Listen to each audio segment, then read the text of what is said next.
Y sin más preámbulos, doctora, le cedemos el espacio para dar inicio a esta presente ponencia. Doctora, la audiencia es toda suya.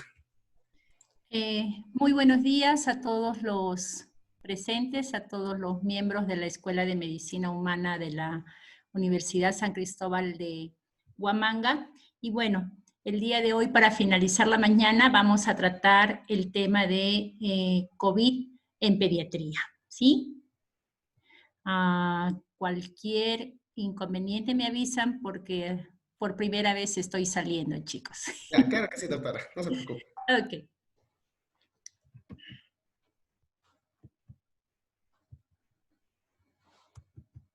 Mm. Siguiente, bueno. A ver, si bien es cierto, ustedes saben que desde a fines de diciembre del año 2019 hemos tenido los primeros reportes a nivel mundial, en China más que todo, con respecto a lo que es los casos de COVID, ¿no? Y desde allí, como es de conocimiento, todo esto ha sido generalizado a través de la presentación del coronavirus, muy en especial del COVID-19, ¿no? En su expresión del SARS-CoV-2. Sabemos de que en un 82% de los casos generalmente han sido reportados en contactos con los niños, ¿no?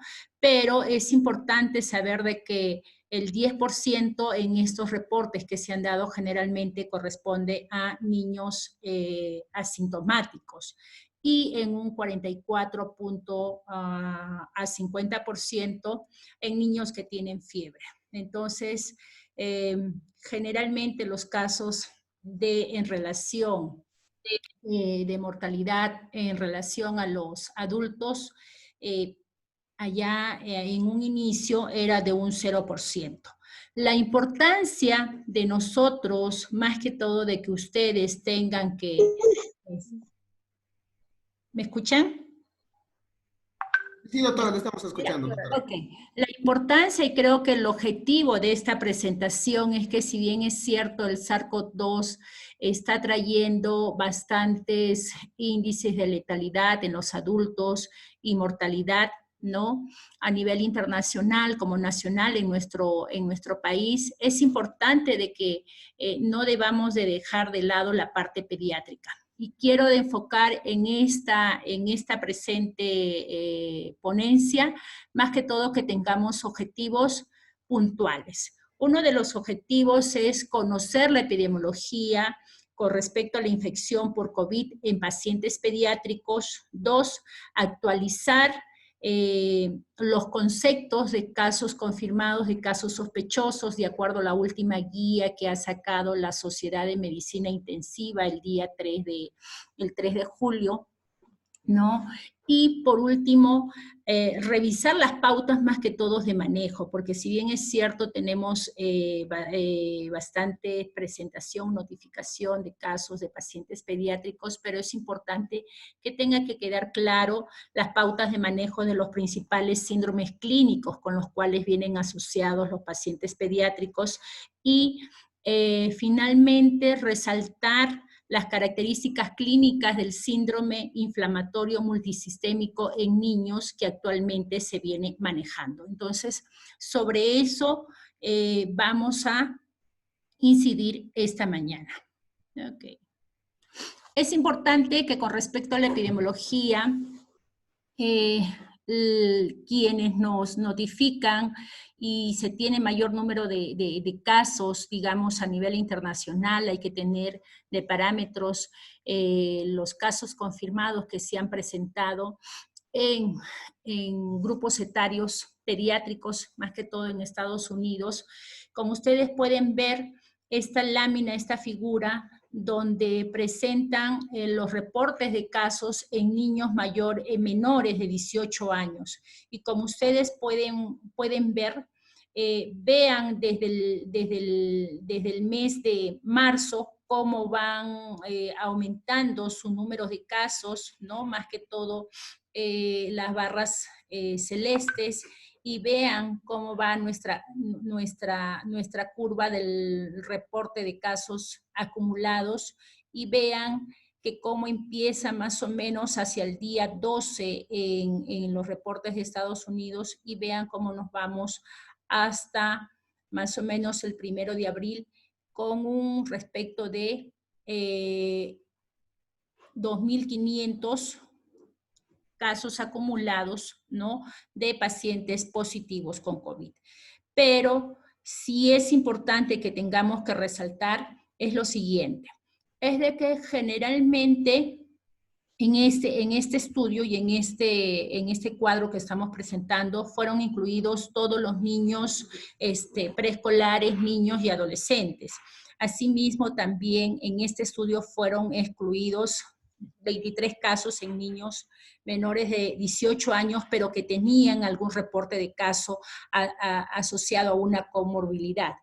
Pero también es importante que tengan que saber de que dentro de este estudio que se hizo y estos reportes es de que los niños de 0 a 7 años representan, para Estados Unidos, representan el 1.7% de todos los casos reportados hacia la CDC. Un ratito. A ver. Cuadro. Un ratito, sino que no puedo. Este cuadro muestra la epidemiología de los niños que estuvieron hospitalizados, a diferencia del anterior donde nos reportaban el número de casos. Y como ustedes pueden ver de igual manera, en estas barras, digamos, celeste o azul, ¿no?, son todos los números de casos de niños que estuvieron hospitalizados, pero como ustedes pueden ver, a diferencia de este pequeño porcentaje que es en color, digamos, azul más claro, celeste, que son los niños que tuvieron que entrar a la unidad de cuidados intensivos. Y este gran porcentaje de niños que no necesitaron hospitalización a pesar de tener cuadros o prueba positiva para lo que es COVID. Vean en este estudio, ¿no?, en un estudio de 147 pacientes hospitalizados, 59 pacientes correspondieron a pacientes que tenían menos de un año, o sea, de 0 a 12 meses. En cambio, de estos 59 pacientes que fueron hospitalizados, solamente 5 requirieron ingreso a la unidad de cuidados intensivos, representando un 8% de los 147 hospitalizados. Y si ustedes pueden ver acá, vean, esto es en menores de un año, acá tenemos de 1 a 4 años, ¿no?, de 5 a 9 años, y principalmente resaltar de todos aquellos que fueron a la unidad de cuidados intensivos, los 5 que fueron correspondieron al grupo etario de menores de un año en este reporte de pacientes hospitalizados en Estados Unidos, ¿no? Es importante saber más o menos cómo se ha comportado, digamos, en los principales países donde nos han reportado notificación de pacientes hospitalizados de manera en general. Y vean también, ¿no?, por ejemplo acá, en el grupo etario de 5 a 9 años se tuvo un total de 88 pacientes, 10 pacientes ingresaron a UCI, ¿no?, a UCI en niños mayores de un año. Lo que podríamos detectar de que vean también de 10 a 14 años, ¿no?, el mayor número son pacientes asintomáticos, digamos, que no requirieron hospitalización, y de 15 a 17 años, vean también el porcentaje más o menos que no han requerido hospitalización. Si bien es cierto, hay algunos que sí han ido a la UCI, pero a mayor, digamos, a mayor edad, más asintomáticos. En conclusión, lo que podemos decir es que los niños mayores y adolescentes han sido más susceptibles a la infección por COVID de manera sintomática, pero los niños menores de 1 año han representado el mayor número de porcentaje de hospitalización en pacientes pediátricos con COVID. Es importante también que señalar, al igual como siempre encontramos información con respecto a los pacientes adultos, que acá también en los niños que han sido hospitalizados, ¿no? También se han acompañado condiciones médicas asociadas a estos hospitalizados, o digamos la presentación de las comorbilidades. Y ustedes pueden percibir de que la principal comorbilidad que no se aleja lo del paciente adulto con COVID es que estos pacientes en un 58.3% ha estado asociado a la obesidad. En un 25% pacientes con diagnóstico de asma, un 8.3% enfermedades neurológicas y una enfermedad cardiovascular en menor proporción, a un 4.2%, y las enfermedades gastrointestinales o enfermedades hepáticas, 4.2%, hipertensión, 4.2%, y enfermedades metabólicas o errores innatos del metabolismo en un 4.2%, ¿no? Bueno, no podemos evaluar muy bien la tabla, la tuve que pegar porque no encontré la información de origen, pero lo importante de este cuadro es de que las condiciones que han sido asociadas más que todos en las comorbilidades, ¿no? Si ustedes ven, dentro de las enfermedades cardiovasculares son enfermedades más que todos congénitas en el estudio que he podido leer, a diferencia que en el adulto muchas veces se menciona la hipertensión o algún otro tipo de enfermedad cardiovascular, pero acá más que todos enfermedades congénitas de acuerdo al estudio. Es importante, siempre nosotros relacionamos el principal, digamos, país que nos brinda mayor información es Estados Unidos por los estudios, digamos, que van adelantando para poder socializar información científica. Es importante también tener en cuenta cómo estamos a nivel del Perú. Y si ustedes pueden ver, ¿no? Los casos positivos, cuánto es el porcentaje de incidencia acumulada que nos pueden producir de niños de 0 a 11 años, vean, 100.14.80, ¿no? La tasa de incidencia acumulada por 100.000 personas, pero vean el porcentaje de niños, ¿no?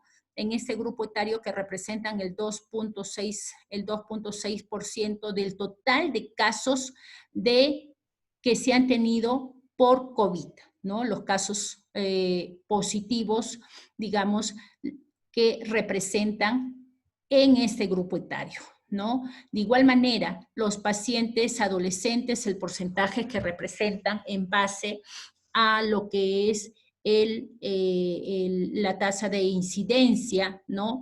Vean ustedes, como podemos al final concluir es que la tasa de incidencia es 12 veces más en adultos respecto a los niños. Generalmente la tasa de incidencia en niños es menor. Vean esta tasa en los adultos mayores, mayor de 60 años, 17.6, en relación a los niños que es 12.6 y en adolescentes de 12 a 17 años de un 1.7%, ¿no?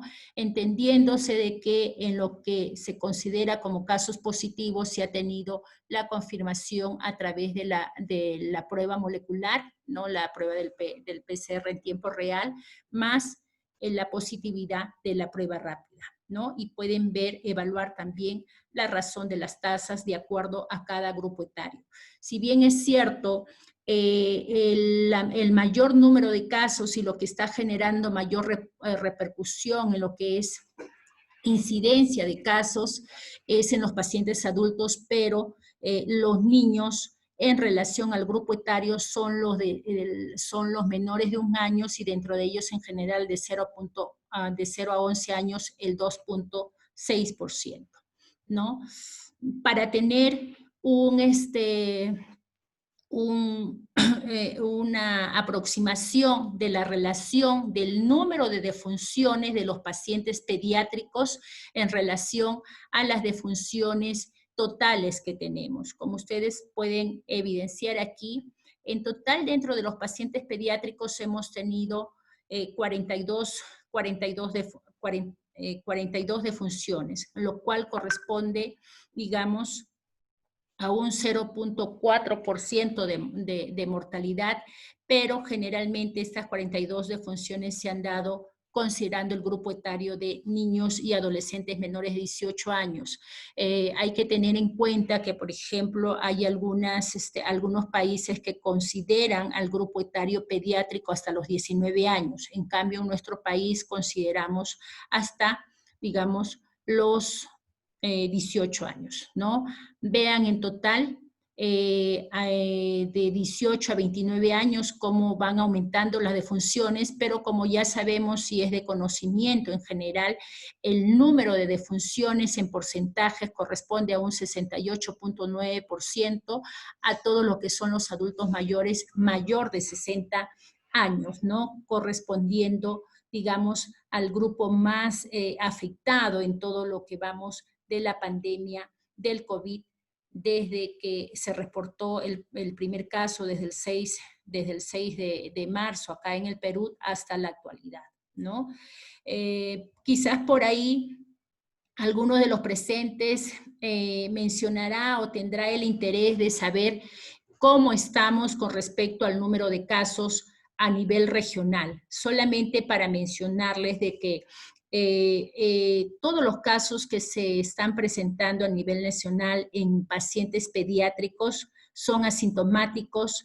Hasta hace una semana íbamos a un promedio de 116 número de casos por el sistema de epidemiología reportados, pero solamente para mencionarles, y en la parte de clínica, en todo caso lo voy a reforzar, es que nosotros hemos tenido un paciente preescolar hospitalizado en la UCIT, vino por un cuadro, digamos, gastrointestinal con manifestaciones de diarreas, ¿no? Y este paciente salió positivo para COVID, pero cuando llegó acá por las manifestaciones gastrointestinales, llegó con la prueba rápida positiva para IgG, ¿no? De igual manera, su mamá también dio positivo para IgG. Es el único paciente pediátrico de ese grupo etario que hemos tenido hospitalizado en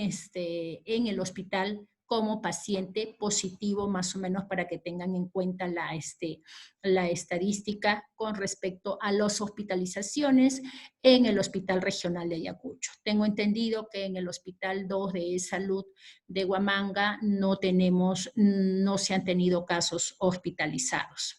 Entonces, vean ustedes cómo se está dando el comportamiento de los pacientes hospitalizados y de funciones en Ayacucho por COVID no hemos tenido. Ok, de igual manera, nada más para ver el tema de la letalidad de acuerdo a las etapas de vidas, ya hemos mencionado las defunciones de 0 a 11, de los 42 casos en total que hemos tenido hasta los 18 años o hasta los 17 años, 11 meses, 32 casos corresponden de 0 a 11 años y 10 casos corresponden de 12 a 17 años respectivamente, haciendo un total de 42 casos a nivel nacional en pacientes pediátricos, ¿no? Y de igual manera, como mencionábamos, vean la letalidad. La letalidad que tenemos de 0.43 de 0 a 11 años y vean en relación a los adultos mayores, por eso que decíamos de que los adultos mayores tienen un promedio de 12 veces más porque ellos les corresponde a un total de 13.28%. después de conocer la epidemiología a nivel mundial, es importante, y a nivel nacional, a nivel regional, quizás para complementar, nosotros en el Hospital Regional de Ayacucho tenemos una característica, si se quiere decir, peculiar.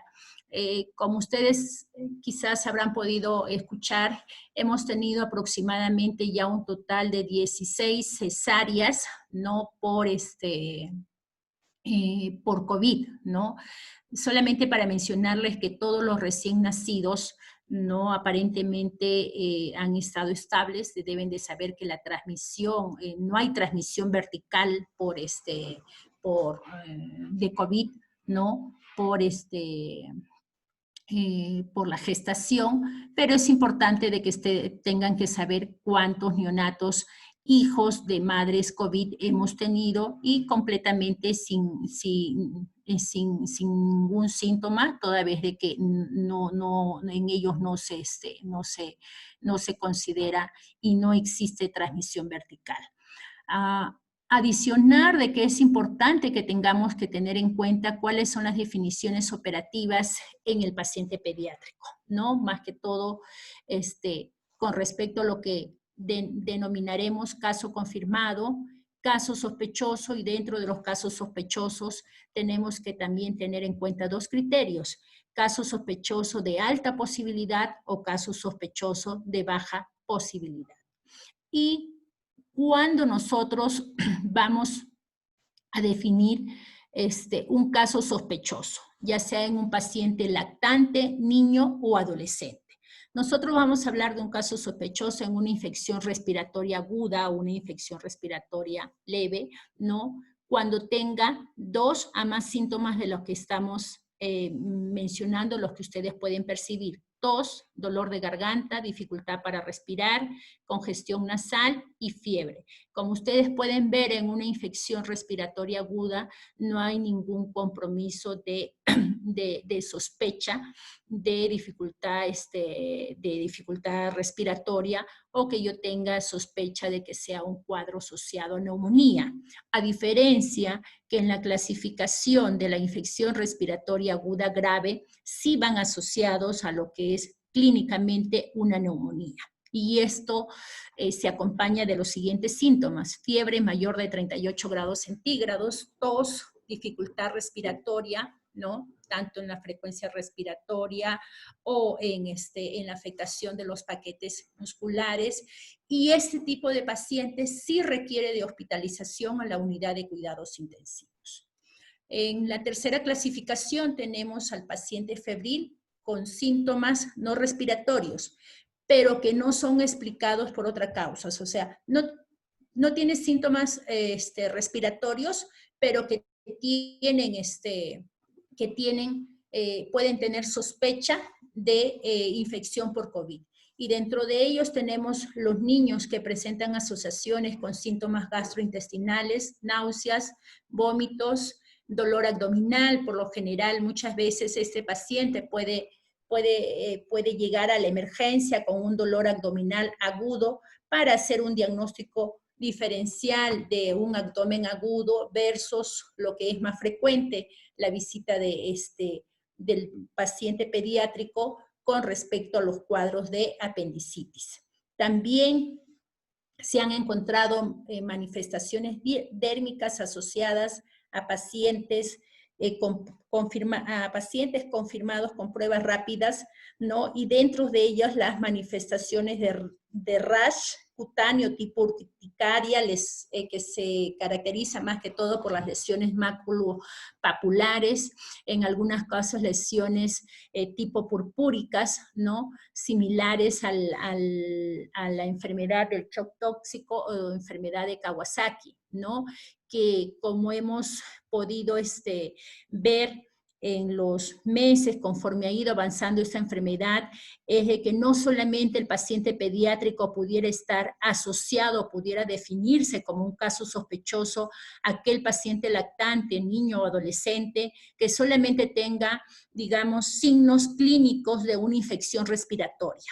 Como ustedes saben o han podido ya ver, actualmente las manifestaciones que un paciente COVID pediátrico puede asociar son las manifestaciones del síndrome inflamatorio multisistémico pediátrico y que muchas veces van asociados a manifestaciones dérmicas como las manifestaciones asociadas a la enfermedad de Kawasaki, y principalmente es importante tener en cuenta cuando acuda un paciente por la emergencia o por consultorio con manifestaciones de sospecha de enfermedad de Kawasaki.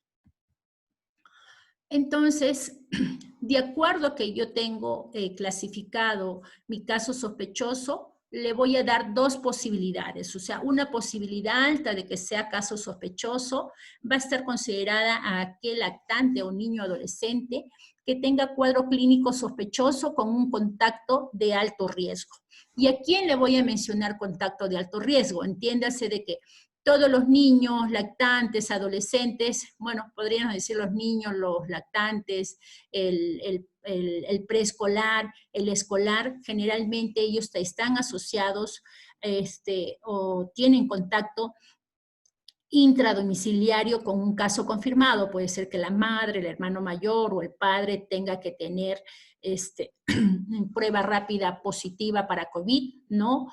O que de repente ha estado, digamos, con un contacto sin protección. Es como decir que puede haber estado con su vecino que no haya tenido protección y este niño, en este caso, ha estado, digamos, cercano a él, ¿no? Sin guardar el distanciamiento social a menos de 2 metros. Si yo tengo que este paciente ha tenido el contacto domiciliario positivo, algún familiar, o ha estado cerca a menos de 2 metros con un contacto sin protección, le vamos a llamar que este paciente es un caso sospechoso de alto riesgo.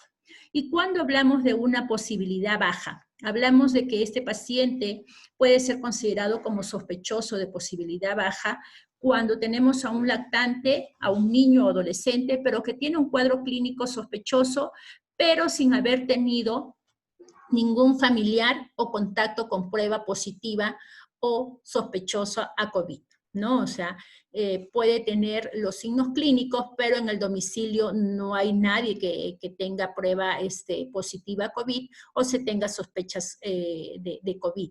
Y generalmente pueda que esté asociado, digamos, a otra sintomatología por aislamientos de otro germen o otra clínica que explique de alguna manera mejor el cuadro, un simple resfrío común, ¿no?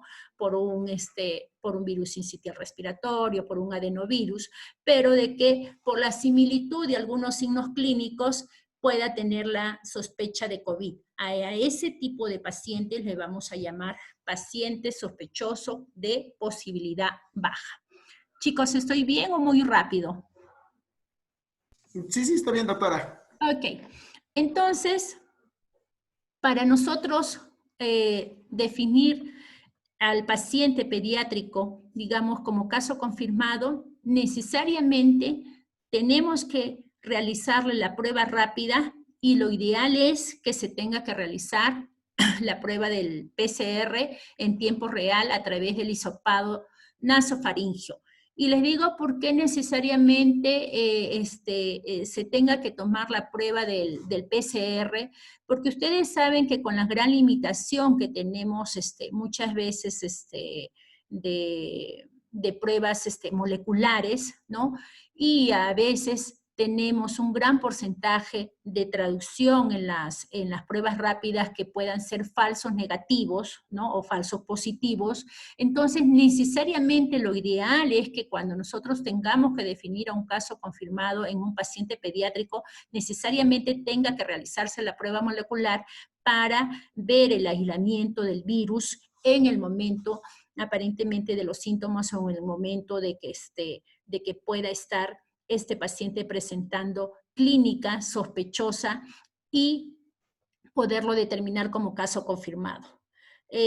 Lo que pasa en la realidad actual, no solamente en Ayacucho, sino a nivel nacional, sabemos de que solamente estamos considerando, o son pocos los casos, de repente aquellos casos que van a hospitalización con cuadros de comorbilidades, ¿no?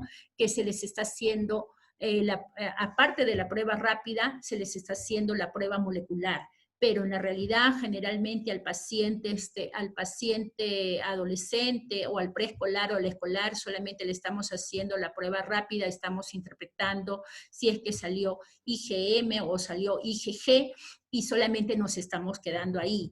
Lo que muchas veces de manera, y más aún, por ejemplo, ustedes de que son estudiantes y que están, digamos, en pleno conocimiento científico, muchas veces nos limita para poder hacer estudios de investigación, toda vez de que ustedes saben que los diferentes reportes de estudios, ya sean multicéntricos, ya sean de corte o de control, necesariamente necesitan, es como decir, el gold estándar, y en este caso no a todos los pacientes, tanto adultos, diría yo también, como pacientes pediátricos, les realizamos la prueba del PCR en tiempo real, ¿no? Entonces, para nosotros poder definir a un caso asociado al SARS-CoV-2 de acuerdo a la severidad, vamos a tener tres definiciones de caso, ¿no? Paciente pediátrico COVID, ¿no? Digamos de caso leve, paciente pediátrico COVID, caso moderado, y paciente pediátrico COVID, caso severo, ¿no? Si ustedes desean, al final, aquellos que siempre les gusta un poquito más la pediatría, les puedo pasar a través de Raúl la guía que ha sido publicada de la Sociedad de Medicina Intensiva la semana pasada, y donde está, digamos, toda la actualización de las definiciones de caso, porque ustedes saben que estamos en constante modificación, a veces de conceptos y de criterios de manejos de pacientes, ¿no? Entonces, vamos a tener que definimos a un caso confirmado leve, aquel que no tiene ningún tipo de infección, digamos, complicada.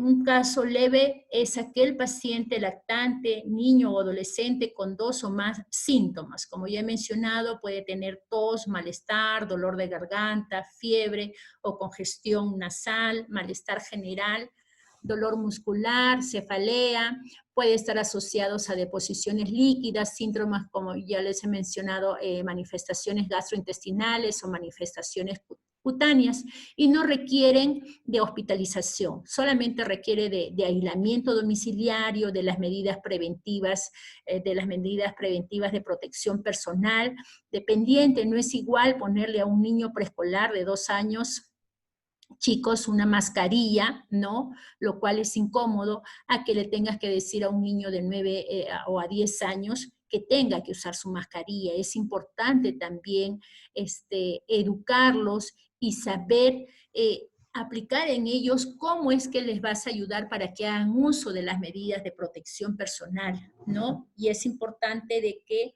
de todas maneras se le tenga que hacer seguimiento a través de las visitas domiciliarias. Lo ideal es que, ¿por qué no pudiéramos, ahora que estamos en la tecnología, tuviéramos que hacer seguimientos a través de lo que es la telemedicina? Aquellos pacientes que consideramos como definición de caso moderado, ¿no? Es aquel paciente que tiene una infección leve de las vías respiratorias bajas, ¿no? Pero que asociadamente le vamos a encontrar, al hacer el examen clínico, vamos a encontrar disnea o dificultad respiratoria, ¿no? Va a haber el incremento en la frecuencia, en la frecuencia cardíaca, en la frecuencia respiratoria. No olvidemos que en aquellos menores de 2 meses consideramos que hay taquimia cuando estamos por encima de 60 respiraciones por minuto, de 2 a 11 meses, en un promedio de mayor o igual a 50 respiraciones por minuto, y de 1 a 5 años mayor o igual a 40 respiraciones por minuto. Adolescentes, mayor de 30 respiraciones por minuto, ¿no? Va a estar asociado también a la dificultad para la alimentación, disminución del apetito, por malestar general, en este caso puede asociarse, pero dentro de los signos principales, no olvidemos de que es importante manejar la saturación de oxígeno. Generalmente, en aquellos pacientes que el promedio debe ser, por lo menos, debe de tener mayor de 92%, ¿no? De saturación de oxígeno, ¿no? Sin que tengan apoyo de oxígeno, ¿no? Y necesariamente para yo definir cuadro moderado, tiene que haber signos clínicos y radiológicos de neumonía, ¿no? Es para yo poder considerarlo. Si no encontramos signos clínicos o radiológicos de neumonía, definitivamente, probablemente podamos estar hablando de casos leves. Ustedes deben de saber que, por ejemplo, hoy en día, si bien es cierto, tenemos bastantes guías y normas técnicas, tanto del Ministerio de Salud como a través de las diferentes sociedades peruanas, ¿no? Tanto de neumología, medicina intensiva, en adultos haciendo un alto. Hoy en día ya, en estos últimos días, inclusive acá en el mismo Hospital Regional de Ayacucho y en eSalud, ya basta de que a través de sus tomografías pulmonares encuentren, digamos, patrones radiológicos de lesiones por COVID, ya se están hospitalizando como paciente COVID, inclusive ya por la misma falta de pruebas, se está dejando de lado o a veces sale el resultado de la prueba rápida negativa, pero ya ese paciente se maneja como paciente COVID.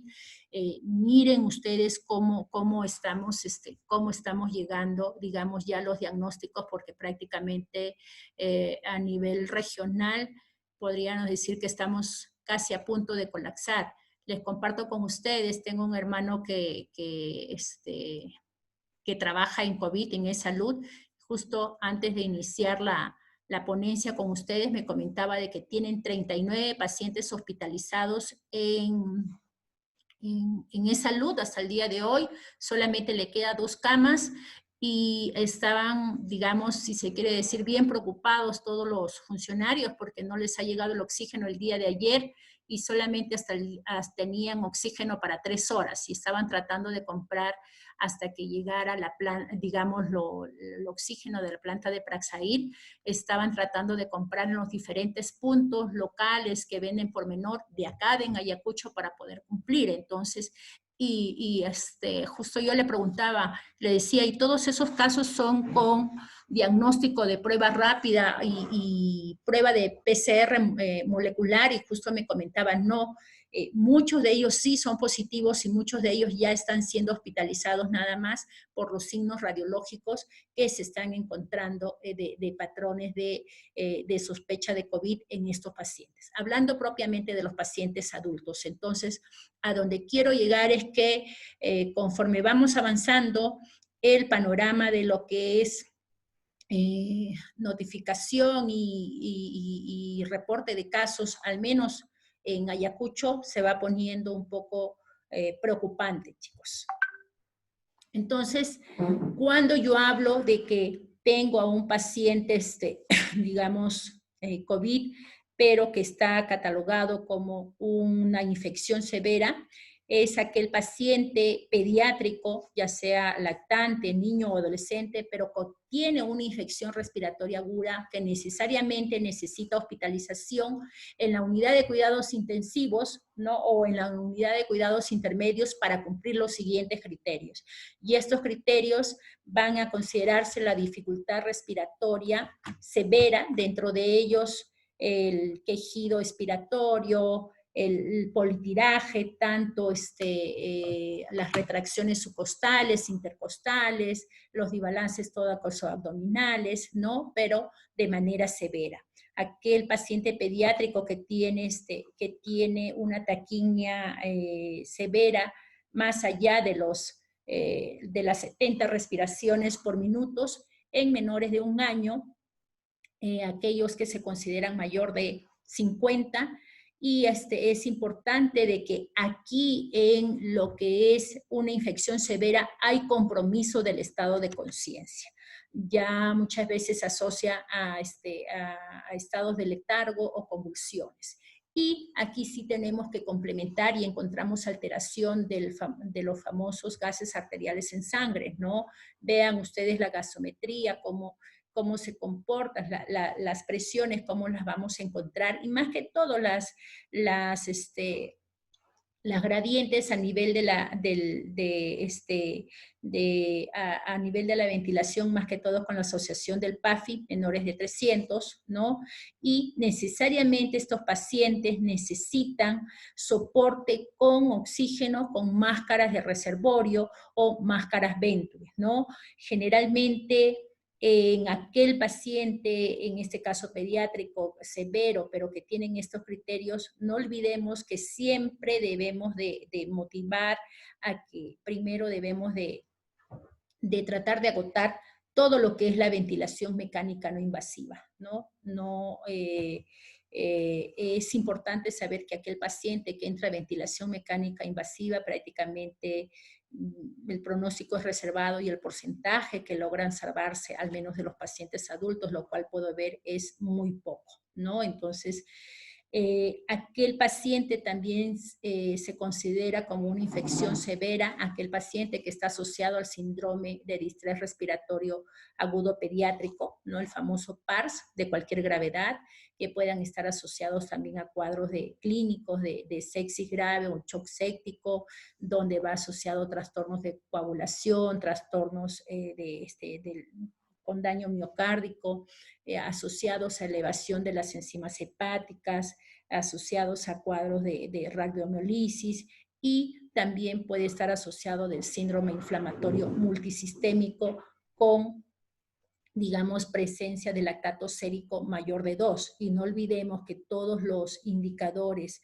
de exámenes de laboratorio de patrón inflamatorio están elevados, ¿no? La PCR, la ferritina, vamos a encontrarlos elevados, como vamos a poder ver en las siguientes diapositivas, ¿no? Entonces, si ustedes se dan cuenta ahora últimamente, en los últimos reportes, ¿no? Se está hablando ahora del famoso síndrome de inflamatorio multisistémico pediátrico, que es la denominación que le da la Organización Mundial de la Salud, y por ahí también van a encontrar denominaciones como PINS, que es lo mismo, solamente que la denominación de PINS lo es denominada a través de la CDC de Atlanta, ¿no? Del Centro de Notificación de Enfermedades de Atlanta, notificatorias. Es lo mismo, el PIN o el MIX es lo mismo, ¿ya? Entonces, pero es importante que ustedes tengan que conocer cuáles son las manifestaciones clínicas de este síndrome inflamatorio multisistémico pediátrico, ¿no? Y igual manera, esta denominación sí es importante que tengan que saber, porque ustedes se dan cuenta que, que esta denominación es más que todo, digamos, americana y europea. Pero en la denominación que hace, por ejemplo, la escuela americana, más que todo se considera, pero hasta pacientes con 19 años. Si ustedes se dan cuenta, en las otras escuelas, lo que es propiamente infección COVID son consideradas hasta los 17 años y 11 meses. Entonces, por favor, aquellos cuando querramos usar el diagnóstico de síndrome inflamatorio multisistémico pediátrico, de acuerdo a la OMS, considera a niños, a lactantes y adolescentes hasta los 19 años, ¿no? Y que cuando yo sospecho de este síndrome multisistémico, ¿no? Aquellos pacientes que por lo menos mínimos tienen que tener 3 días de fiebre constante, ya, y 2 de los siguientes que vamos a mencionar y que ustedes pueden ver, que puede estar asociada a una erupción cutánea o conjuntivitis, ¿no?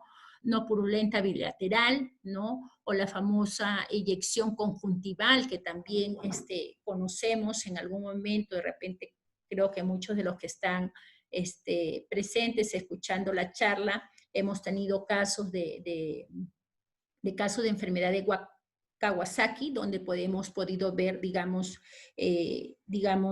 las lesiones típicas, ¿no? que puedan asociarse a lo que es eyección conjuntival, ¿no? Y también lesiones asociadas a signos de inflamación mucocutánea, ¿no? Lesiones papulosas, más que todo en los labios, en las manos y en los pies, ¿no? Puede estar asociado, aparte de los 3 días de fiebre, a erupción cutánea o una hipotensión o shock, ¿no? O algunas de esas características donde vayamos a ver que hay disfunción miocárdica, puede estar asociado a pericarditis, valvulitis, anomalías coronarias que puedan ser congénitas, pero siempre hay que tener en cuenta los hallazgos de elementos, digamos, que vamos a encontrar alterados, ¿no? Más que todo, donde ya nos indica de que hay un gran compromiso. De igual manera, vamos a encontrar signos de coagulopatía, ¿no? Hay elevación del dímero D, elevado, tiempo de protombina, tiempo de tromboplastina, entonces, por lo mismo de que ya hay un compromiso generalmente y muchas veces puede estar asociados, como bien mencionamos, a un shock y en la manera que estamos sospechando de un shock séptico, de un shock distributivo, los diferentes elementos enzimáticos o elementos inflamatorios van a elevarse. También pueden estar asociados a los problemas gastrointestinales de manera frecuentes, diarreas, vómitos y dolor abdominal, ¿no? Y a todo esto le sumamos, como ya he mencionado, que los marcadores de inflamación los vamos a encontrar alterados. Como ustedes pueden ver, aumento cuando encontramos marcadores de inflamación alterados, cuando tenemos aumento del BSG, ¿no? Velocidad de sedimentación globular, aumentos de proteína C reactiva y aumentos de la procalcitonina. Es lo ideal, acá no lo tenemos en Ayacucho, pero sí es un marcador de inflamación que debemos de tener en cuenta de manera constante. Hay que tener en cuenta que ninguna otra causa microbiana evidente de inflamación, incluida la sepsis o los síndromes como choque estafilococo o estreptocócico, puedan estar asociadas. Necesariamente tiene que ser de acuerdo a las lesiones como estamos mencionando, ¿no? De igual manera, tenga que haber evidencia de COVID a través de la prueba molecular o la prueba serológica o necesariamente para yo sospechar de síndrome inflamatorio multisistémico tenga que haber tenido contactos con pacientes COVID positivos confirmados. Vean los factores de riesgo que tenemos para asociar, digamos, la clínica para enfermedad severa y de igual manera sigue siendo el mismo patrón casi similar a los pacientes adultos, pero en los pacientes pediátricos con algunas características propias, ¿no? Pacientes inmunodeprimidos, aquellos pacientes que tienen cuadros de inmunodeficiencia primaria, aquellos pacientes trasplantados, pacientes con tratamiento de quimioterapia. No olvidemos de que en Ayacucho tenemos bastantes reportes de pacientes pediátricos con leucemias linfoblásticas agudas, ¿no? Y que muchas veces son pacientes inmunodeprimidos y que están asociados a tratamientos de quimioterapia, o aquellos pacientes con enfermedades metabólicas que muchas veces puedan usar fármacos inmunosupresores o fármacos biológicos, ¿no? De igual manera, pacientes VIH, pero mal controlados o con tratamientos irregulares. De manera seguida tenemos aquellos pacientes que se asocian con tipos de cardiopatías, más que todo que tengan repercusión en la hemodinámica, ¿no? Y en el cual el tratamiento sea irregular, cuadros de hipertensión pulmonar, aquellos pacientes posoperados, ¿no? O aquel paciente que de repente ha tenido un antecedente de trasplante cardíaco. Las patologías respiratorias crónicas, ¿no? Las fibrosis quísticas, las displasias broncopulmonar, no olvidemos de que tenemos bastantes números de pacientes prematuros y muchas veces ellos quedan, digamos, con secuelas de displasias broncopulmonares. No se aleja el asma, ¿no? aquellos pacientes que en alguna medida puedan haber sufrido de algún cuadro de PCI y que de repente por ahí sean portadores de traqueotomías, o aquellos pacientes que son dependientes de la oxigenoterapia y tienen también a veces cursan con cuadros de ventilación mecánica domiciliaria, como les decía, la ventilación mecánica no invasiva. Hoy en día tenemos muchos pacientes de ese tipo, no en nuestra región, pero sí, digamos, en Lima, ¿no? Y otras de menor frecuencia, cuadros asociados a pacientes con diálisis, con patologías con drepanocitosis, con diabetes mellitus tipo 1, con un mal control metabólico, pacientes desnutridos, pacientes con diagnósticos de intestino corto, de epidermolisis bulosa. Sabemos que también es una enfermedad inmunológica que genera bastante compromiso y bastante reinfección, cuadros de encefalopatías graves, ¿no? Y errores innatos del metabolismo, como ya había mencionado, ¿no? ¿Cuáles son los criterios que nosotros debemos de tener una vez que ya conocemos la clínica, ya hemos clasificado a nuestro paciente, si es un paciente sospechoso, si es de una alta posibilidad o de una baja posibilidad, si es que ya tiene su prueba y de repente este paciente cursa con alguna patología propia de neumonía severa, asociado quizás a un shock séptico, o que hay una difusión multiorgánica y que haya un deterioro progresivo del patrón respiratorio, neurológico y infeccioso. Es importante de que ustedes tengan que saber de que este paciente amerita ingreso a la unidad de cuidados intensivos pediátricos. Nada más para mencionarles, quienes conocen nuestro hospital, sabemos de que sí, nosotros tenemos una unidad de cuidados intensivos pediátricos, en lo cual lo tenemos implementado para cualquier caso de paciente COVID que necesite de ventilación mecánica, ¿no? Como ustedes pueden ver, las unidades de cuidados intensivos pediátricos que tenemos en la región es una nada más. Salud no lo tiene, así que si hubiera algún paciente necesariamente va a terminar acá, y vean nada más de manera en general cómo estamos a nivel de las regiones. No son muchas, ¿no? Gracias a Dios, como se dice por ahí, no tenemos muchos pacientes pediátricos, sino como estuviéramos, ¿no? Como siempre, Lima es la que tiene mayor número de unidades de cuidados intensivos pediátricos. 32, a nivel de todo el Perú tenemos 32 unidades de intensivos pediátricos para niños, ¿no? Esas son aquellas que tienen, y aquellas que no vemos son los departamentos que no tienen.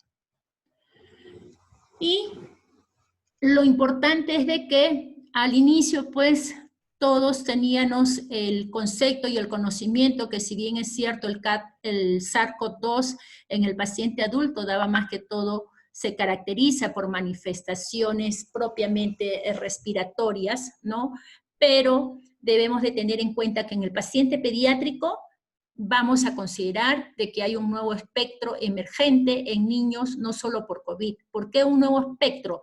Porque vamos a tener que considerar a niños febriles con inflamación temporalmente asociada al SARS-CoV-2, ¿no? Como ustedes pueden ver en esta pirámide. Luego tenemos a quién, aquellos pacientes que nos puedan estar asociados a enfermedad de Kawasaki temporalmente también asociado al SARS-CoV-2, ¿no? Y el famoso PIMS, ¿no? Que es el síndrome multisistémico pediátrico temporalmente asociado a CAR2. Entonces, de aquí para adelante, no solamente sospechemos si es que por ahí tenemos la sospecha de un paciente COVID positivo con manifestaciones necesariamente respiratorias, sino vean todas las manifestaciones que están asociadas en el paciente pediátrico, a diferencia del paciente adulto, que principalmente lo caracteriza la afectación del patrón respiratorio. ¿Cuáles son las características clínicas de aquellos casos positivos ¿no? En el Perú, ¿no? En lo que va de la pandemia en el Perú, la tos, la fiebre, como ustedes pueden ver, el primer síntoma, la tos, el 65.9%, el malestar general, el dolor de garganta, pasan a vean, a diferencia que esto lo vamos a encontrar de repente en un resfrío común, esto pasa a un segundo lugar, pero principalmente, vean, la tos es la manifestación más común en un 65.9%, y la fiebre asociada de los escalofríos en un 54%, a diferencia de menor proporción de dolor de garganta, ¿no? Cuando nosotros tenemos a veces una infección respiratoria alta, ¿no? Los famosos resfríos, la famosa faringitis o laringitis, es al revés, porque una de las manifestaciones principales es el dolor de garganta. Acá en el COVID, el dolor de garganta no es muy frecuente, aunque puede ser asociado. Y vean el porcentaje, ¿no? Con respecto a la frecuencia de los síntomas que se nos puede presentar, ¿no? Asociados también a cefaleas en menor porcentaje, dificultad respiratoria, congestión nasal, pasa a un segundo plano, el dolor muscular, diarreas, dolor de pecho, otros síntomas, náuseas, dolor de articulaciones, vean el dolor abdominal. Esto es con respecto a lo que es las características clínicas de los casos positivos en general, en todos los pacientes, digamos, tanto adultos, ¿no? Más que todo, pero en nuestro paciente pediátrico, principalmente, ¿qué es lo que vamos a tener en ellos? Malestar, tos, ¿no? Y fiebre, ¿no? Y de igual manera, vean la comparación entre niños acá y adultos, ¿no? Los síntomas más comunes en los niños, fiebre y tos, ¿no? Pero se informan con menos frecuencia en relación a los adultos. En estos momentos nos llega un paciente por sospecha COVID, un paciente adulto, una de las primeras manifestaciones en ellos va a ser fiebre y tos. A diferencia, vean el porcentaje, ¿no? Vean acá, fiebre y tos en los pacientes pediátricos en esta tabla de reportes de 291 pacientes menores de 18 años, ¿no?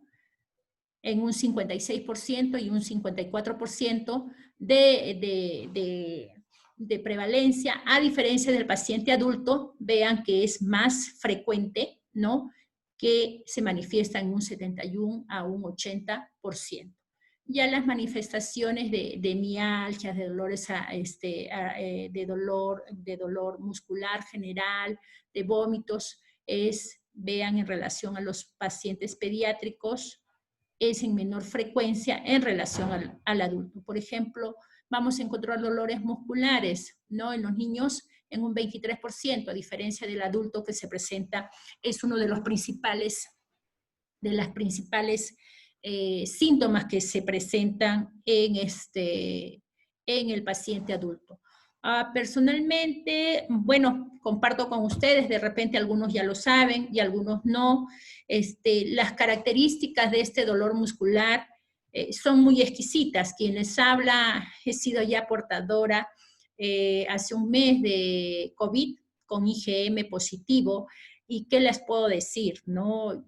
Aparentemente tuve síntomas leves, pero las mialgias, los dolores musculares son unos dolores indescriptibles. A veces muchos de nosotros hacemos deporte y después quedamos, digamos con los dolores musculares, como decimos el famoso macurque. Los dolores musculares que se presentan en pacientes COVID, el macurque conocido, que conocemos, multiplíquenlo por 3. Es horrible. Si en algo puedo compartir con ustedes, ¿no? Náuseas en menor proporción, dolor abdominal, diarreas, vean, en relación con el paciente adulto. Y ya yendo hacia el diagnóstico, de manera general, es importante que siempre nosotros, por la diversidad de literatura que siempre encontramos, debamos de tener en cuenta un algoritmo de diagnóstico y un proceso de atención inicial. No olvidemos de que si tenemos a los lactantes o niños que nos llegan a las emergencias o urgencias que tengan signos o patrón respiratorio, es importante que tengamos que hacerle el descarte de COVID, ¿no? A través de su prueba rápida. Y si es que este paciente tiene diagnóstico positivo, y tiene, digamos, aparte signos o síntomas de respiratorios, es importante tener que monitorearlo en un área propiamente COVID, ¿no? Si es que no tiene síntomas, simplemente lo que tenemos que hacer es darle de alta, pero hacerle seguimiento en su domicilio, ¿no? Aquel paciente sospechoso que no tiene diagnóstico positivo, pero de repente que está seleccionado porque tiene contactos que tengan pruebas rápidas positivas, es importante de que a ellos también los tenemos tener en cuenta de que puede tener una alta posibilidad de tener la enfermedad. Entonces, de igual manera, este paciente hay que hacerle seguimiento. Aquel paciente que se le realiza el test, ¿no? Ya sea aquel paciente que se le ha realizado la prueba de PCR en menos de 7 días o si tiene la prueba rápida, ¿no? Más allá de los 7 días, hay que tener en cuenta que este paciente sí es más probable de que al ser positivos, ¿no? Y al tener síntomas, uno tenga que hospitalizarse. Y si tiene ambas pruebas positivas y no tiene síntomas, este paciente necesariamente tiene que ir a un área de hospitalización, ¿no? Puede ser COVID o no COVID, dependiendo la interpretación de las pruebas. De igual manera, ¿no? Acá tenemos, como ustedes pueden ver, cuando tenemos el caso confirmado, ya sea caso leve, caso moderado o caso severo, ¿no? En casos leves, cómo es que debemos de actuar, realizar la prueba rápida, identificar los factores de riesgo, si es que tiene una comorbilidad. De los pacientes que he podido ver o revisar algunas literaturas de los pacientes pediátricos que han fallecido en el Perú, generalmente que están asociados, la mayoría han estado asociados a comorbilidades. Uno de ellos más frecuente es la obesidad y más que todo pacientes con alguna enfermedad del metabolismo. Revisaba algunas ponencias en las cuales quería tratar de traerles información específicamente cuál era la enfermedad asociada. No hay reportes, digamos, puntuales, pero solamente están las comorbilidades y lo que se espera es de que se amplíe, digamos, mayor estudio de aquellos pacientes fallecidos para poder tener mayor información. Por eso que es muy importante que en la experiencia que nosotros podamos tener como alumnos o como profesionales de la salud, tengamos que notificar los casos. Si bien es cierto, los pacientes pediátricos son asintomáticos y probablemente ahora que se están reportando muchas familias portadoras del COVID, creo que está pasando también por un subregistro el tema de la notificación del paciente pediátrico. ¿Por qué? Porque nos estamos conformando de que no hace síntomas, pero eso lamentablemente está creando un subregistro de información en el cual, digamos, para todo lo que es mejora de experiencias, de comportamientos de la enfermedad, no nos está ayudando mucho. Es importante tener en cuenta que aquellos casos moderados, de igual manera, tenemos que realizar el test o la prueba rápida, tenemos que identificar los factores de riesgo y de igual manera, este paciente tiene que ser aislado, dependiente. Si vamos a un hospital COVID o área COVID, sabemos de que acá en Ayacucho tenemos el antiguo hospital de Miguel Ángel Mariscal Llerena, que está en la Avenida Independencia como hospital COVID, pero en la realidad, por el gran número de casos que tenemos a la actualidad, tenemos acá en el hospital de Canal el segundo piso, el área de nefrología, implementada para área COVID, y les digo que también estamos llenos, y ya en el antiguo hospital, no solamente se tiene a los pacientes leves, sino también se tiene a los pacientes ya severos, ya están, tienen área de trauma shock y área de UCI, entonces allá también de repente si algún paciente se descompensa, igual está pasando la unidad de cuidados intensivos. Entonces, en nuestra realidad, en conclusión, ambos hospitales estamos teniendo, digamos, pacientes de bajo riesgo, de mediano riesgo y de alto riesgo en ambos hospitales. Al inicio los teníamos diferenciados, ¿no? Como casos leves iban al antiguo hospital y acá solamente manejaban los casos moderados o severos, pero ahora, dado el gran número de casos, en ambos hospitales estamos manejando hasta pacientes en ventilación mecánica. Entonces, aquel caso severo con respecto a los pacientes pediátricos, ya hemos mencionado, solamente para que ustedes vean los criterios que tenemos que tener, ¿no? Ya hemos mencionado cuando consideramos un caso severo, pero lo importante aquí es de que tenemos que aislarlo. Si es un caso, si es un caso confirmado, no olvidemos siempre de que también en estos pacientes es necesario tener que complementar estudios para otros gérmenes porque pueden tener infecciones agregadas. Igual manera, se tiene que usar los equipos de protección personal, tanto para el personal de salud como también al momento de que estos pacientes en algunos casos necesiten de ventilación mecánica, tenemos que evitar el tema de lo que es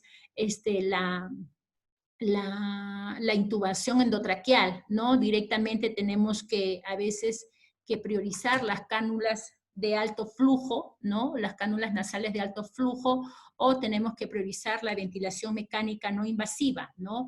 Y tenemos que usar muchas veces los filtros antivirales al momento de conectar los tubos endotraqueales hacia el ventilador, ¿no?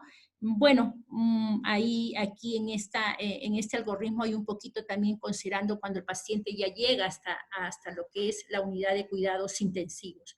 Pero, como les digo, no hemos tenido casos acá en Ayacucho, no podríamos dar mucho la experiencia, no podría hablar de cómo se comportan estos casos, pero es importante de que tengan que tener un panorama general de cómo deberían ser manejados este tipo de pacientes. De lo que he podido ver, han tenido ya una charla en estos días con respecto a la interpretación de las pruebas diagnósticas, ¿no? Solamente este cuadrito lo ponía porque es importante hoy en día muchas veces no estamos interpretando bien por lo menos las pruebas rápidas, ¿no? Muchas veces ustedes, el mensaje principal que les quiero decir, podemos salir, por ejemplo, cogemos acá, IgM positivo, ¿no? Y no olvidar de que si bien es cierto, puede estar asociado a una prueba de PCR positivo, donde me indica de que tengo aislamiento viral en ese momento y acá tengo una fase aguda de la enfermedad. Pero lo importante que quiero decirles aquí, el objetivo de poder transmitirles a ustedes es de que muchas veces no olviden que podemos encontrar las pruebas positivas hasta por lo menos 6 a 8 semanas después de mi primera prueba. Y muchas veces eso no significa de que tenga que volver a dar tratamiento o que tenga que tomar algo, de repente el concepto de reinfección. No, son los anticuerpos que a partir de las 6 o 8 semanas recién van a empezar a desaparecer.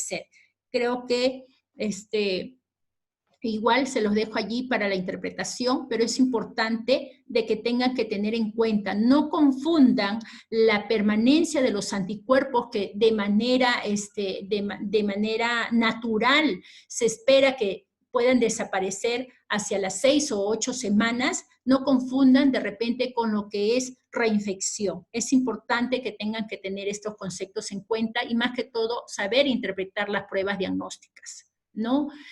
Adicionalmente, no olvidemos que no solamente al diagnóstico mediante prueba rápida o PCR y clínica, es necesario complementar con otros exámenes complementarios en pacientes hospitalizados.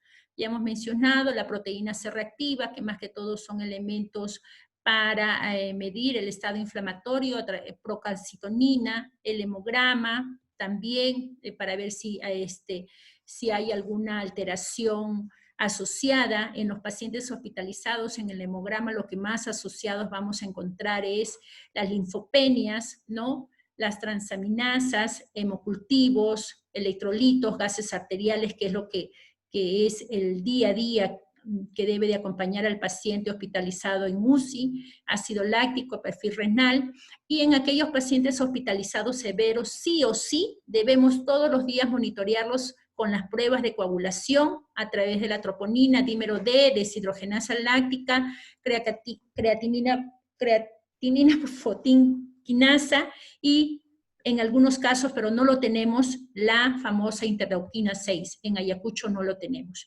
Y nada más vean en este cuadrito generalmente las alteraciones, cómo están asociadas con respecto a lo que es la linfopenia, cómo se da la alteración los neutrófilos, ¿no? Y las enzimas, ¿no? Más que todo, cómo están alteradas y vamos a encontrar alteraciones también en los factores de coagulación e inflamación. El dímero D es un examen que debe de ir de cajón de igual manera. Bueno, chicos, vamos avanzando. Creo que el tiempo me está ganando un poco. Y dentro del reporte de lo que es los hallazgos radiológicos, generalmente, como les digo, acá en Ayacucho no tenemos experiencia de pacientes, no podría compartir con ustedes, digamos, patrones radiológicos propios que hayamos tenido, pero sí dentro de la literatura es que van asociados a lesiones de consolidación bilateral, ¿no? Y generalmente vamos a encontrar un engrosamiento peribronquial y lo característico de lesiones en opacidades con características de vidrio esmerilado. La tomografía generalmente muestra consolidación del espacio aéreo y opacidades en vidrio esmerilado, ¿no? Eso sí, les puedo decir de repente a los chicos que cuando regresen a hacer su internado, ojalá que sea este año, ¿no? Van a encontrar bastantes tomografías con cuadros muy peculiares. Yo creo de que es importante aprender todo lo que es COVID en adultos. Como les digo, en niños no hemos tenido, pero los compromisos que puedo ver en pacientes adultos, ¿no? Son tan igual como salen en las diferentes en los diferentes reportes de casos y son impresionantes, a veces compromisos hasta 80, 90% de todo el pulmón. Y bueno, no solamente es el tema de que entran a ventilación mecánica, sino todas las secuelas, digamos, del aparato, del sistema respiratorio, de la parte pulmonar, como después estos pacientes puedan quedar o se comprometen, ¿no? Entonces, los cambios, de igual manera, en la tomografía, incluye opacidades en vidrio esmerilado de tipos nodulares, parciales, pueden ser múltiples, ¿no? En aspecto moteados y con sombras infractantes, más que todo en las zonas medias y externas del pulmón, debajo de la pleura, ¿no? Son hallazgos inespecíficos en estos pacientes pediátricos, pero en relación a los adultos, las lesiones de tomografía son más leves en comparación a ellos, ¿no?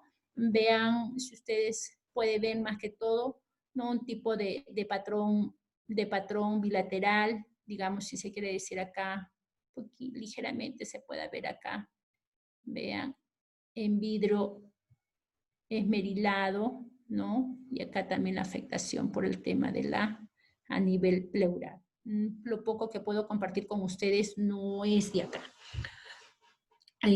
Esto es,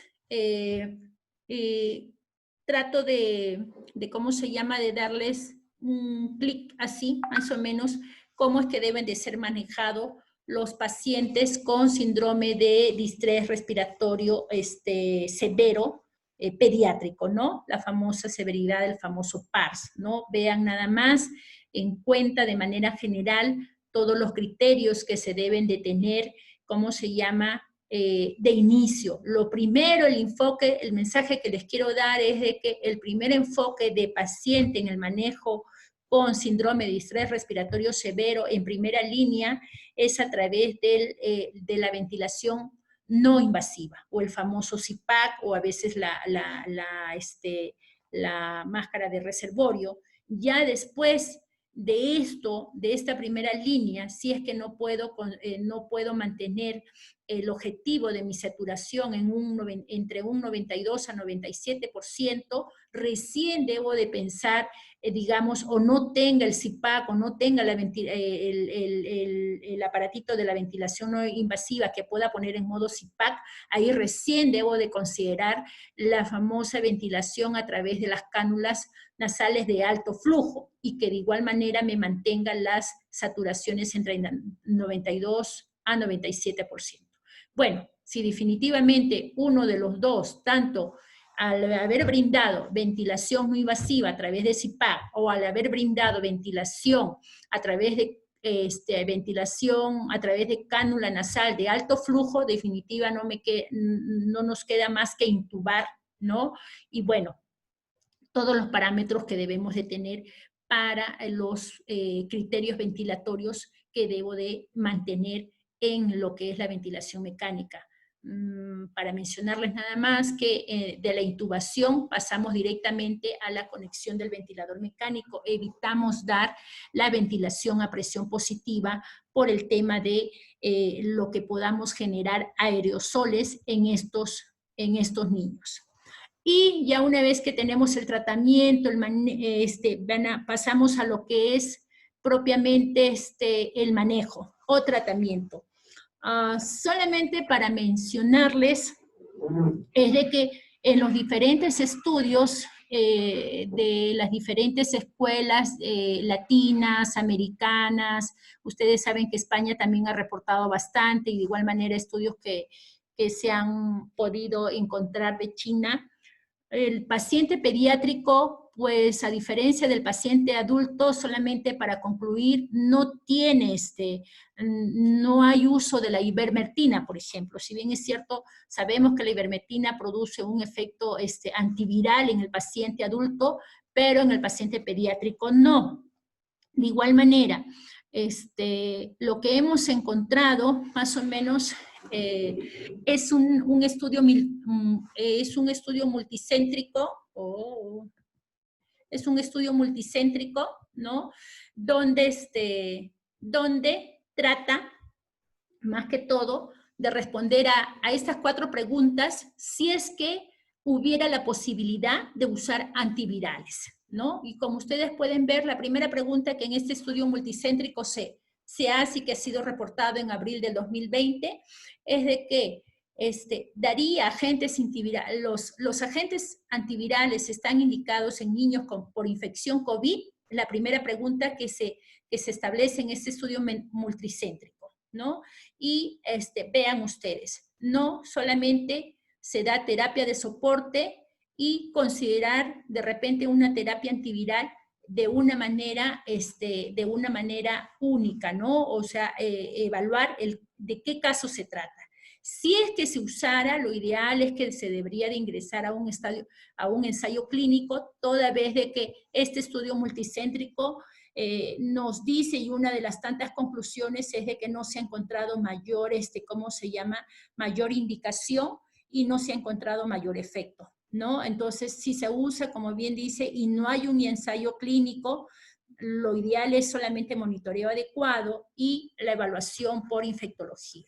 La siguiente pregunta que se hacen en este estudio multicéntrico, como ustedes pueden ver, es ¿qué criterios definen a la población pediátrica en quién puedo considerar el uso de antivirales? ¿No? Por ejemplo, igual manera, ¿qué es lo que responden? ¿Qué es lo que se encontró? En los casos leves o moderados solamente se da terapias de soporte y no antivirales. En los casos severos o críticos hay que considerar caso por caso de qué caso se trata. Y de preferencia, igual manera, en este estudio multicéntrico lo consideran es que tendría que entrar a un ensayo clínico. La tercera pregunta en este estudio es, ¿la presencia de alguna condición médica de base obliga a tener diferentes criterios para uso de antivirales basado en riesgo incrementar de morbimortalidad? Por ejemplo, o sea, una comorbilidad, un paciente cardíaco o un paciente obeso, por tener esa comorbilidad en un paciente pediátrico, me da mayor empuje para que yo pueda usar un tratamiento antirretroviral, ¿no? Tampoco hay datos específicos que respalden algún factor de riesgo específico para yo usar antivirales asociados a enfermedad COVID grave en niños.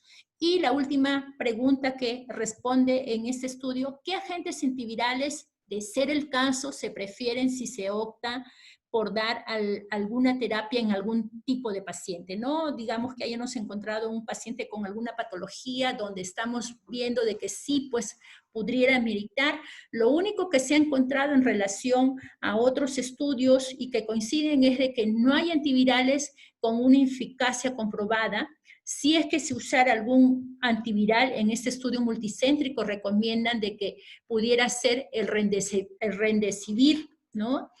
Y vean lo que en este estudio se encuentra, que usar la hidroxicloroquina en pacientes que no son candidatos a Remdesivir o cuando no está disponible. O sea, si no encuentro el Remdesivir, pudiera haber la posibilidad de usar la hidroxicloroquina sola, pero no asociado Remdesivir con hidroxicloroquina. De igual manera, no se recomienda usar la hidroxicloroquina junto con la citromicina por todos los efectos que sabemos, ¿no?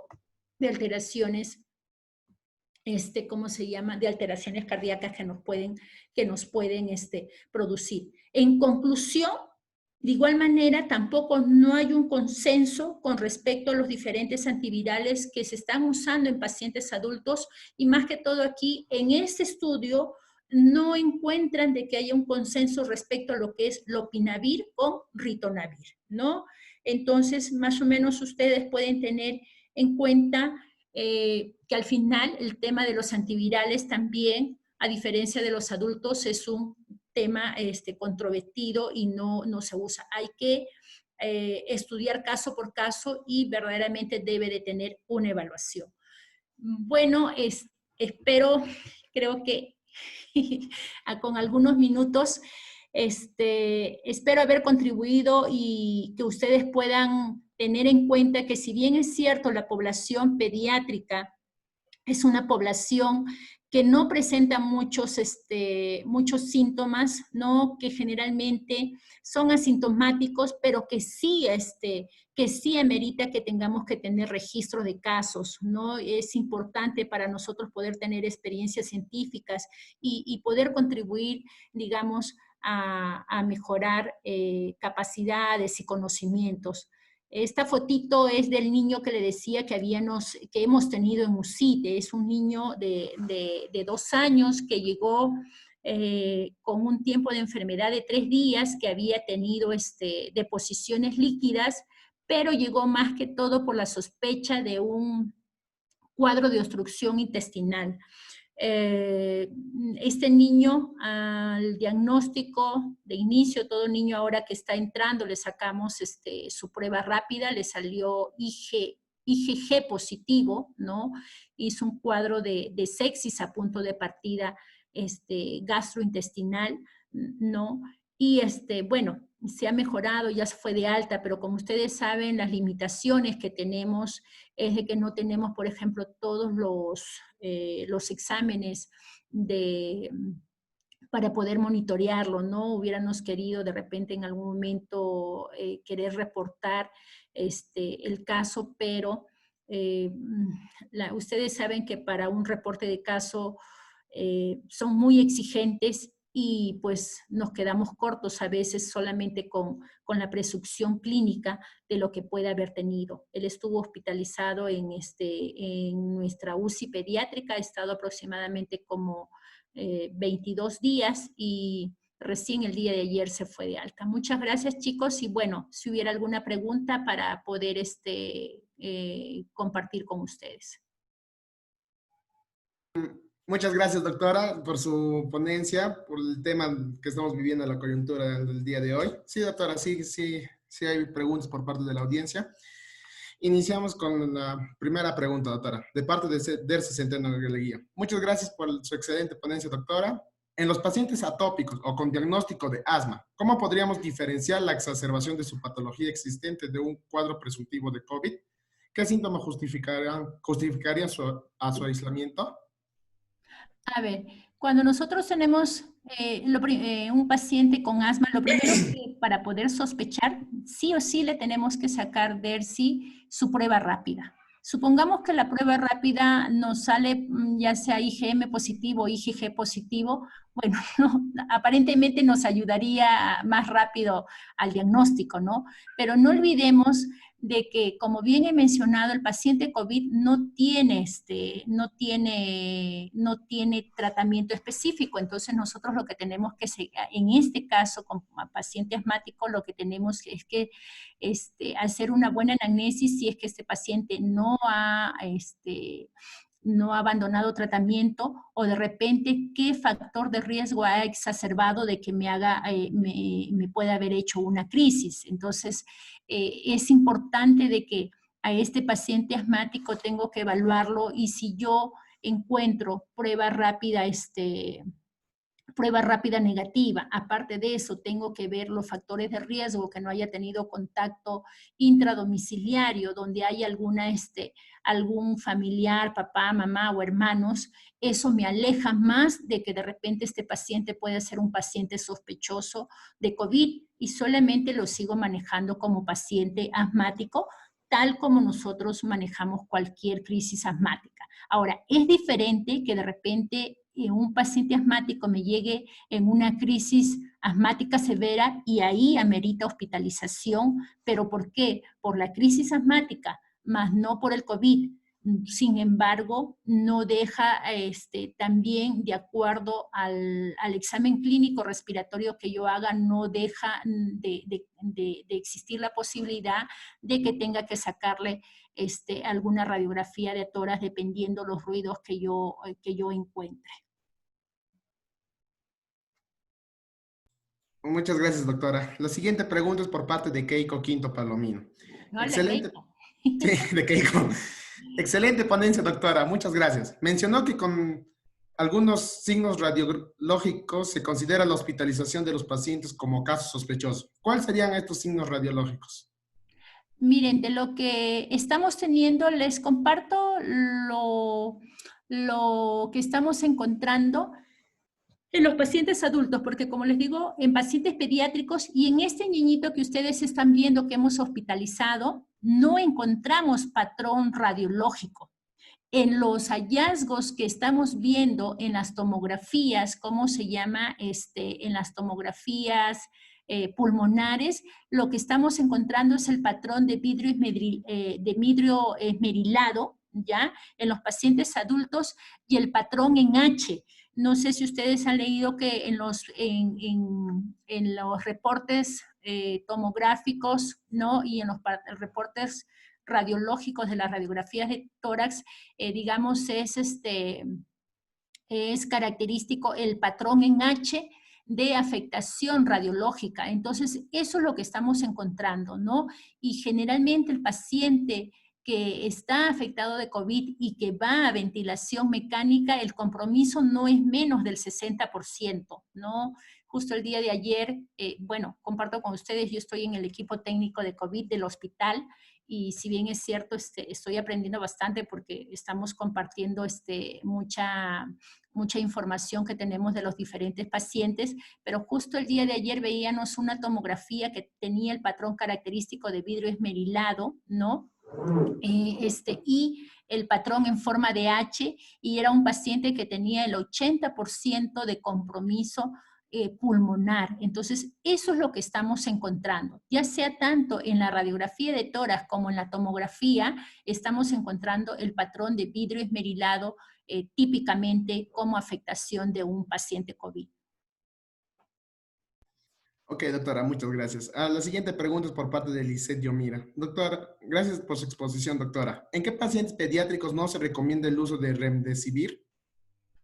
Ya, como bien menciona este estudio multicéntrico, ¿no? Hay que tener cuidado, o sea, si es que se tiene que usar, ojo, si es que se tiene que usar el remdesivir, será un caso, digamos, totalmente, digamos, estudiado y que de repente tenga criterios específicos para ello, ¿no? Porque en este estudio no nos dice, ya, lo tienes que usar, ¿no? De repente algún tipo de alguna comorbilidad que de manera severa esté, digamos, haciendo un compromiso, más que todo pulmonar. Ya no quiero dejar en esta ponencia decir, digamos, es como decir asma y remdesivir, no. O sea, tenemos que evaluar de una manera muy, muy especial. No puedo ampliar un poquito más porque digo, no hemos tenido, y en Perú, si ustedes ven de repente a Dercy que le gusta bastante investigar, en Perú no tenemos ningún estudio de uso de antivirales y asociando remdesivir o el tocilizumab o el opinavir en pacientes pediátricos, ¿no?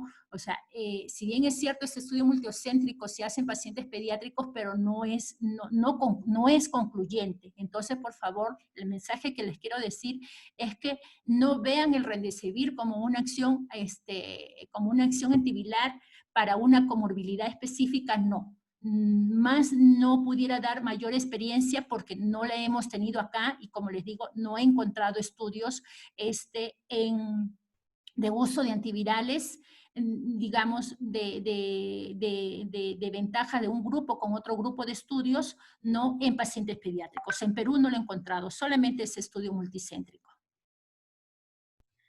Ok, doctora, muchas gracias. Acá hay otra pregunta de parte de Vanessa Soto. Gracias, doctora. En casos de pacientes pediátricos de 3 y 1 año con sintomatología leve, o sea, de fiebre de primer día y gripe, y padres positivos por COVID, ¿cómo sería el aislamiento de ellos si no se han sacado una prueba? A ver, si yo estoy en casa y bueno, mamá positivo, papá positivo y tengo un niño de 1 año a 3 años, ¿no? Que está en ese margen de error. Y son dos cosas. Si ya yo tengo ese escenario, es probable que yo tengo a mi niño, digamos que sea mi hijo, lo tengo considerado como un caso sospechoso de alta posibilidad. Entonces, el aislamiento en ese sentido son mediante todas las medidas de bioseguridad. Tiene que haber, pues, el lavado de manos, ¿no? De preferencia, ¿a quién tengo que aislar ahí? De preferencia es a los padres, ¿no? Muchos dicen, pero doctora, pero si se menciona de que el paciente pediátrico o el niño no hace síntomas, entonces igual es que esté cerca a mí, ¿no?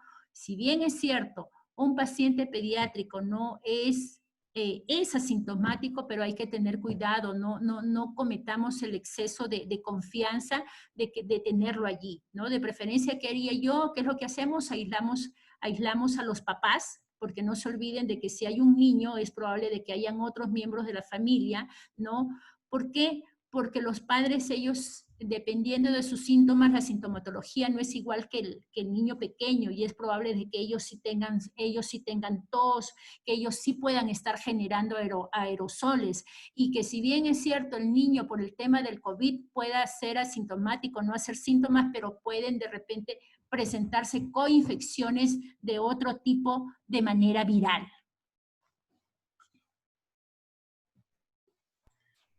Ya, doctorita, muchísimas gracias por por su excelente ponencia. Ya no hay más preguntas, doctora. Hasta aquí daríamos por concluido su presente ponencia, doctora. Muchísimas gracias por... Ok, chicos, nos encontramos más tarde a las 5:30. Sí, 5:30, doctora. Ok, Muchísimas gracias, doctora. gracias.